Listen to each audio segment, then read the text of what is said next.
अच्छा, तो हमारे पास पीरियोडिक टेबल के अंदर जो एलिमेंट्स होते हैं ना, उनके दो चीज़ें होती है। देखो, उनके एक तो फिजिकल प्रॉपर्टीज़ होती है, फिजिकल प्रॉपर्टीज़ उनके होते हैं, ठीक है।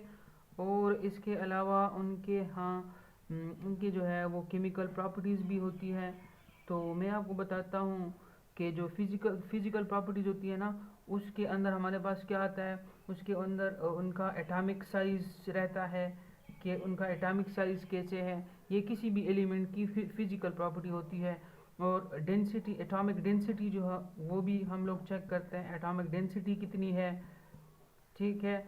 और इसके अलावा हमारे पास उसका जो स्टेट रहता है ना, स्टेट ऑफ मैटर कौन सा रहता है, ठीक है, सॉलिड है, लिक्विड है, या जो है वो कौन सी चीज़ है।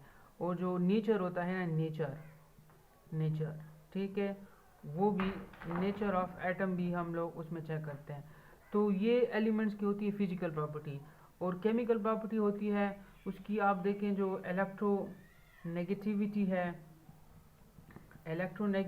है, इसकी एक प्रॉपर्टी है।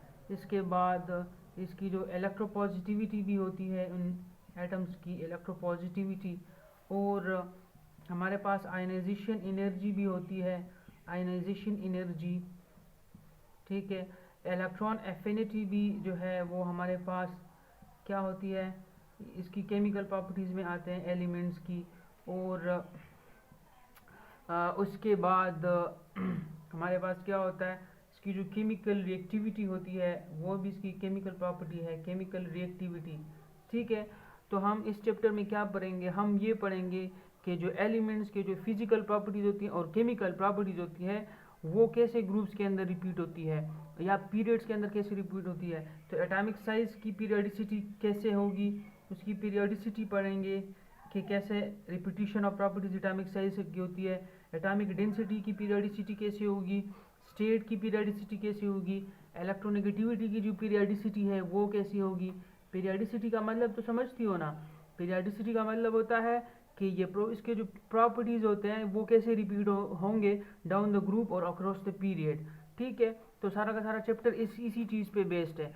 ये आपको ये आपको ये वाली चीज़ समझ आ जाए ना, तो आपको सारा का चैप्टर जो है वो क्लियर हो जाएगा कि चैप्टर में हम क्या पढ़ेंगे। चैप्टर में हम एलिमेंट्स की फिजिकल प्रॉपर्टी को लेके उसको पढ़ेंगे, फिर उसकी जो पीरियडिसिटी है ना ग्रुप्स के अंदर और पीरियड्स के अंदर, उसको हम लोग पढ़ेंगे कि इसकी पीरियडिसिटी कैसी है। तो उसकी केमिकल प्रॉपर्टीज़ की भी पीरियडिसिटी करेंगे और फिजिकल प्रॉपर्टीज़ की भी पीरियडिसिटी पढ़ेंगे, ठीक है ना। इलेक्ट्रोनेगेटिविटी, इलेक्ट्रोपॉजिटिविटी, ये सारे कुछ पढ़ेंगे चूँकि केमिकल प्रॉपर्टीज होते हैं एलिमेंट्स के, और फिर उसके पीरियडिसिटी भी पढ़ेंगे। फिर हम ये भी पढ़ेंगे कि डाउन द ग्रुप इसके साथ क्या होता है और अक्रॉस द पीरियड क्या होता है इसके साथ। क्योंकि हम लोगों ने पीरियडिसिटी में ये पढ़ा कि किसी केमिकल कोई भी प्रॉपर्टी जो होती है ना वो डाउन द ग्रुप और अक्रॉस द पीरियड रिपीट होती है, तो वो कैसे रिपीट होती है वो हम पढ़ेंगे। तो ये बाकी जो चैप्टर है ना, ये बाकी बेसिकली जो चैप्टर है वो एक्सप्लेनेशन है ऑफ द पीरियडिसिटी।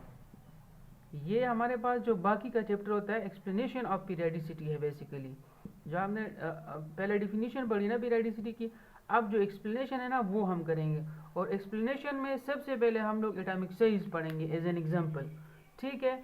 तो बात को क्लियर कर लो कि हम लोग एक्सप्लेनेशन पढ़ेंगे पीरियडिसिटी की, और उसमें सबसे पहले हम एक फिजिकल प्रॉपर्टी लेंगे जो कि एटॉमिक साइज होगा, ठीक है। Atomic size element,